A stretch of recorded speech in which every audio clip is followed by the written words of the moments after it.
যাকাত ফরজ হওয়ার শর্ত আছে, এই শর্তগুলো আমরা শুনব। 5টা শর্ত। প্রাইমারি শর্ত হচ্ছে নেসাব পরিমাণ সম্পদের মালিক হওয়া, আর এটা হাওলানিল হাউল 1 বছর থাকা। এগুলো হচ্ছে প্রাইমারি শর্ত।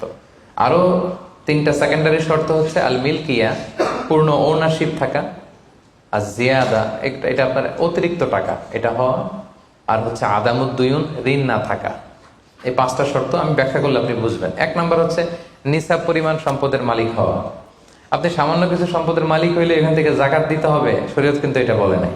সুবহানাল্লাহ। আপনি জাকাতের নিয়ম শুনলে দেখবেন যে ইসলাম কতটা ব্যালেন্সড। একটা থ্রেশহোল্ড আছে, একটা স্ট্যান্ডার্ড আছে, এই মানে গেলে দিবেন। সেটা কত? সেটা গোল্ড আর সিলভার দিয়ে রাসূল সাল্লাল্লাহু আলাইহি ওয়াসাল্লাম দিয়েছেন, কারণ তখন গোল্ড আর সিলভারের কয়েন ছিল, মুদ্রা ছিল। আগে কিন্তু সোনা আর রূপা দিয়েই মুদ্রা বানানো হতো, পরে এটা পেপার মানি শুরু হয়েছে, কাগজের টাকা।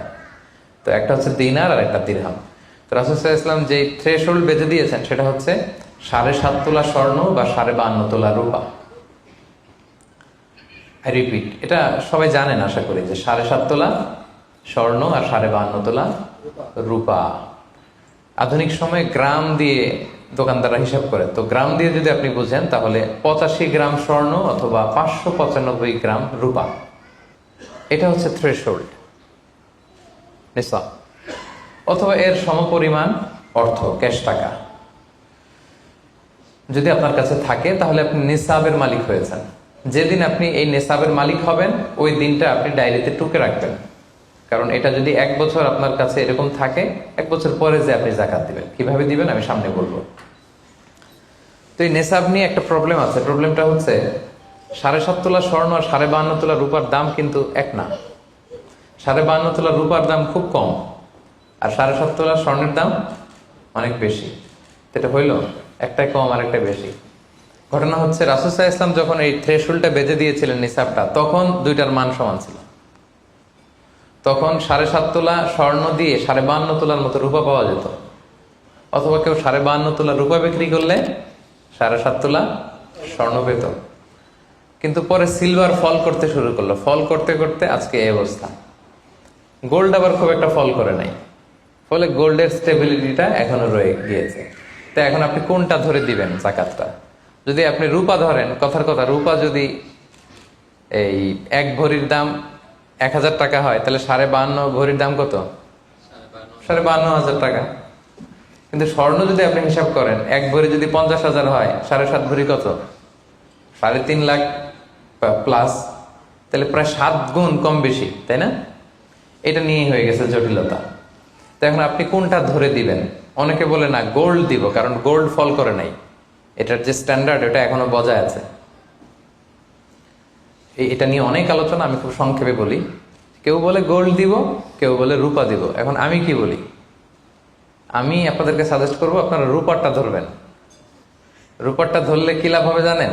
2 দিকেই লাভ, আপনারও লাভ, যিনি নিবে আরো লাভ। রূপারটা ধরলে বেশি সংখ্যক লোক জাকাত দান করতে হবে, তাই না? আর বেশি সংখ্যক গরিব লোকও টাকা পাবে, কি বলেন? তো 2 পক্ষে লাভ হইল না? এখন প্রশ্ন করতে পারেন, হুজুর ও পাইছে ওর লাভ, আমার লাভ কি? আপনার তো সবচেয়ে বড় লাভ, আপনি তো সওয়াব পাবেন আখিরাতে। এটা আমাদের বেশি দরকার না? কি বলেন? যিনি গ্রহীতা উনি পেয়ে লাভ, তার লাভ হইল, আর যিনি দাতা তিনি সওয়াব পেয়ে লাভবান হইলেন, তিনি সম্মানিত জাকাত দাতা হইলেন। অল্প আসুক না, ধরেন আপনার 1000 টাকা জাকাত আসছে, তা আপনি যদি 1000 টাকা জাকাত দেন, এটা আপনার হৃদয়ে একটা প্রশান্তির কারণ হবে না যে আমি সম্মানিত জাকাত দাতা, আলহামদুলিল্লাহ, আই এম এ জাকাত পেয়ার। এবং এত বড় একটা ফরজ ইবাদতের লিস্টে যে আপনি ঢুকতে পারছেন, এটাও তো কম কিসে, কি বলেন? এজন্য স্বর্ণেরটা না ধরে রূপারটা ধরবেন। আপনাদের যে টাকা পয়সা, আপনাদের তো হীরা দিয়ে করা দরকার আপনাদের নেশা। এনিওয়ে, তো এজন্য আপনারা রূপারটা ধরবেন, তাহলে লোকজন উপকৃত হবে বেশি, সম্মানিত ভাই এবং বোনেরা। তাহলে 5টা শর্তের প্রথমটা তো বুঝে গেছেন, নেসাব, কি বলেন? নেসাব বুঝে গেছেন না? 2 নম্বর শর্ত হচ্ছে শুধু এই নেসাব পরিমাণ সম্পদের মালিক হইলেই হবে না ভাইরা, এটাকে হাওলানিল হাউল বলে, মানে 1 বছর আপনার কাছে থাকতে হবে। দেখেন ইসলাম কতটা ভারসাম্যপূর্ণ। কিছু টাকা আপনার কাছে থাকলে এই জাকাত দাও না, এটা 1 বছর থাকতে হবে। যদি দেখা যায় যে আপনার সব খরচ শেষে 1 বছর এই টাকাটা আপনার কাছে অলস পড়ে আছে, তাহলে বোঝা গেল যে আপনি সম্পদশালী এবং আপনার অর্থের একটা স্টেবিলিটি আছে। কি বলেন? তাহলে আপনি নেশাব পরিমাণ সম্পদের মালিক হলেন এবং 1 বছর যদি থাকে 1 বছর শেষে আপনি জাকাত দিবেন। এই বছরটা কিন্তু সৌর বছর না, সোলার ইয়ারে হিসাব করলে হবে না, এটা লুনার ইয়ারে, চান্দ্র বছরে। খেয়াল রাখতে হবে সৌর বছর জানুয়ারি ফেব্রুয়ারি মাসের যে হিসাবটা এটা 365 দিনে 1 বছর, কিন্তু যেটা লুনার ইয়ার চন্দ্র বছর এটা কতদিন 1 বছর কে জানে? কেউ জানেন না? 300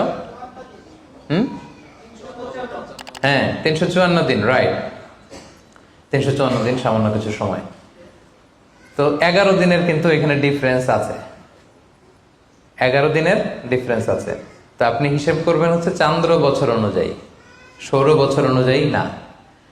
তো সৌর বছর অনুযায়ী যদি করেন তাহলে আপনার জাকাত কিন্তু 2.5% থাকবে না। চান্দ্র বছর অনুযায়ী আপনার 2.5%, সৌর বছর করলে ওইটা 2.58% হয়ে যাবে। একটু বাড়বে না? কারণ কতদিন বেশি? 11 দিন বেশি, পার্সেন্টেজও বেড়ে যাবে। তখন কিন্তু জাকাত আপনার 2.5% থাকবে না, 2.58%। বলার আগে বুঝে যায়, কারণ সব ব্যবসায়ী সারাদিন ক্যালকুলেটর নিয়ে কোত্থেকে শিপমেন্ট হইলো, কত মিলিয়ন গেল, কত মিলিয়ন ঢুকলো, সব মুখস্থ, যেন বলার আগে বুঝে ফেলতেছে চটচট করে, মাশাআল্লাহ। তো তখন আর 2.5% হচ্ছে না, 2.58% হচ্ছে। তাহলে সম্মানিত ভাইরা, আপনি ধরেন, উদাহরণস্বরূপ ধরেন যে আপনি গত রমজানের 20 তারিখে সর্বপ্রথম নিসাব পরিমাণ সম্পদের মালিক হয়েছিলেন। তো তারপরে আপনি খেয়াল করবেন যে দেখি সারা বছর এই পরিমাণ অতিরিক্ত অলস টাকা আমার কাছে পড়ে থাকে কিনা। থাকতে থাকতে থাকতে থাকতে এই রমজানের 20 পর্যন্ত দেখেন যায় টাকা ওইটা তো আছে, আরো হয়েছে টাকা। তো তার মানে আপনি এখন জাকাত দিবেন, যেহেতু নেসাবের মালিকও হয়েছেন, আবার পূর্ণ একটা চন্দ্র বছরও আপনার অতিক্রম করেছে, স্থায়ী হয়েছে, তখন আপনি জাকাত হিসাব করবেন। তাহলে 2টা শর্ত বুঝলেন না? 3 নাম্বার হচ্ছে ওনারশিপ। আপনার মালিকানা থাকতে হবে, যে সম্পদটা আছে খালি আপনার কাছে টাকা থাকলেই হবে না, এটা কমপ্লিট, আরবিতে তাসাররুফ বলে, কমপ্লিট ওনারশিপ আপনার থাকতে হবে। এখন একজনের আমানতের টাকা আপনার আছে, ওটা আপনি জাকাত দিতে পারবেন? একজন 5 লাখ টাকা আমানত রাখছে, আপনি এটা জাকাত দেওয়া শুরু করছেন, হবে? সেটা তো উনি জাকাত দিবে, এটা তো আপনার আমানতের টাকা, এই টাকা তো আপনার বুঝাই দিতে হবে।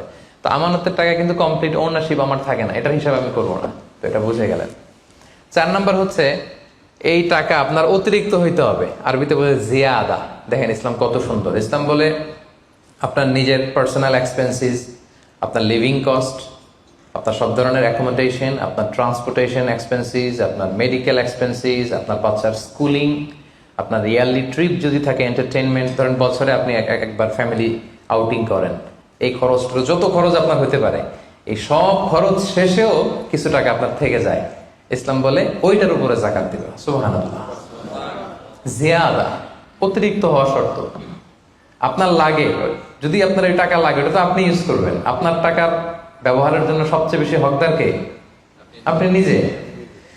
আপনার সব খরচ আলহামদুলিল্লাহ সুন্দরভাবে চলে, এরপরেও নিসাব পরিমাণ টাকা বছর ব্যাপী যখন আপনার রয়ে গেল, ইসলাম বলে জাস্ট 2.5%। সুবহানাল্লাহ।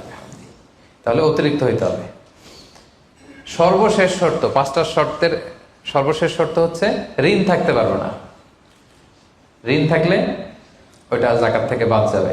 ধরেন আপনার আছে 5 লক্ষ, কিন্তু আবার ঋণও আছে 5 লক্ষ, কথার কথা, তো এটা তো আপনি আগে ঋণ দিবেন, আপনি তার জাকাত দিতে পারবেন না। এই কথাটা কি বুঝতে পারছেন? আচ্ছা, ঋণ ভাই 3 ধরনের। কয় ধরনের? 3 ধরনের। একটা হচ্ছে আপনার একবারে পরিশোধ করতে হবে, এরকম ঋণ থাকে না, যে আমি মুরাদ ভাইয়ের কাছ থেকে 1 লক্ষ টাকা নিলাম, আজকে আমার জাকাতের হিসাব করার ডেট, তো 1-2 মাসের মধ্যে টাকাটা দিতে হবে। তো তখন এই যে 1 লক্ষ টাকা উনি পাবে, এই টাকাটা আমি বাদ দিব আমার অন্যান্য অ্যাসেট থেকে। বাদ দিয়ে যদি দেখি যে না, তারপরে জাকাত হয় দিব, আর না হলে দিব না, কারণ এটা একবারে দিতে হবে। ওনারা বলছে যে 1 লক্ষ আমি একবারে দিয়ে দিব আপনাকে 1 মাস পরে, এইভাবে ঋণটা নিয়েছিলাম। তাহলে কিছু কিছু ঋণ আছে একবারে পরিশোধযোগ্য, ওকে, এটা জাকাতের ক্যালকুলেশন থেকে বাদ যাবে। কিভাবে বাদ যাবে আমি ক্যালকুলেশন করে দেখাবো। ঋণের দ্বিতীয় প্রকার হচ্ছে ইনস্টলমেন্টের কিছু ঋণ আছে, কিস্তিতে দেয়া লাগে। লেটস সে আমি 1 কোটি টাকা দিয়ে একটা গাড়ি কিনেছি, BMW গাড়ি, বা 50 লক্ষ টাকা দিয়ে আমি একটা হুন্ডা গাড়ি কিনেছি, 50 লক্ষ টাকা। তো এটা আমি কিস্তিতে কিনেছি। কিস্তির ঋণ যদি হয় তাহলে আপনি কিন্তু পুরোটা বাদ দিতে পারবেন না, তখন সর্বোচ্চ 12 মাসের কিস্তি বাদ দিতে পারবেন, 12 মান্থসের, তাও এই চন্দ্র মাসের হিসাবে। কারণ জাকাতের হিসাবটা কি 12 মাসের হিসাব, তাই না? এটা একটা ইয়ারলি ক্যালকুলেশন। আপনি পুরোটা যদি একবারে বাদ দেন তাহলে তো আপনার আর জাকাতই দেওয়া লাগবে না। কি বলেন? বাংলাদেশে অনেক বড় বড় সিআইপি ব্যবসায়ী আছে, ওনারা হাজার হাজার কোটি টাকা ব্যাংক থেকে ব্যবসায়ের কারণে ঋণ নেন এবং ওনাদের ঋণ খেলাপি হয়। তো ওনারা যদি বলে হুজুর আমার তো ঋণ আছে, তো উনি আর জাকাত দিবে কি? ওনারাই তো আমার জাকাত দেওয়া লাগবে এখন। কি বলেন? এরকম বড় বড় সিআইপিরা যদি ঋণের দোহাই দেয়, উনি আর জাকাত দিবে কি? উনি তো ঋণী। তাহলে উনারই কিছু জাকাত আমাদের দেওয়া লাগবে, কারণ আমরা জাকাতের 8টা খাতের মধ্যে একটা পড়েছি, বল গরিমিনা। কি বলেন? ঋণগ্রস্ত ব্যক্তিকে জাকাতের টাকা দিয়ে হেল্প করা যায়, তো উনি আর দিবে কি? উনারে দিই আমরা। ওই ঋণ বাদ দেওয়া যাবে না। ইনস্টলমেন্টের ঋণ হইলে 12 মাসের, আর ওইরকম ঋণ খেলাপি 1000 কোটি টাকা, এগুলো বাদ দেওয়া যাবে না। 3 নাম্বার ঋণ হচ্ছে লাক্সারি পণ্য কিনতে যে ঋণ হয়, এই ঋণ জাকাত থেকে বাদ দেওয়া যাবে না। বিলাসিতামূলক কিছু যদি আপনি কিনেন, আপনি একটা লাম্বরগিনি কিনলেন 10 কোটি টাকা দিয়ে, এটা আপনি জাকাত থেকে বাদ দিতে পারবেন? পারবেন না। তাহলে লাক্সারি আইটেমের যে ঋণ, এটা বাদ দেওয়া যায় না। তাহলে ঋণের ব্যাপারটা পুরোপুরি বুঝে গেছেন না?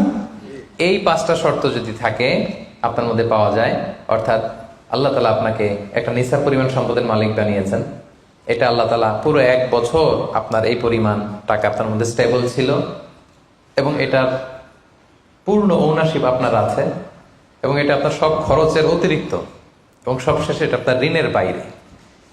ওই সম্পদ থেকে আল্লাহ তাআলা আপনাকে জাকাত দিতে বলেছেন। তাহলে জাকাতের শর্ত সবার clear? Be a part of our vision.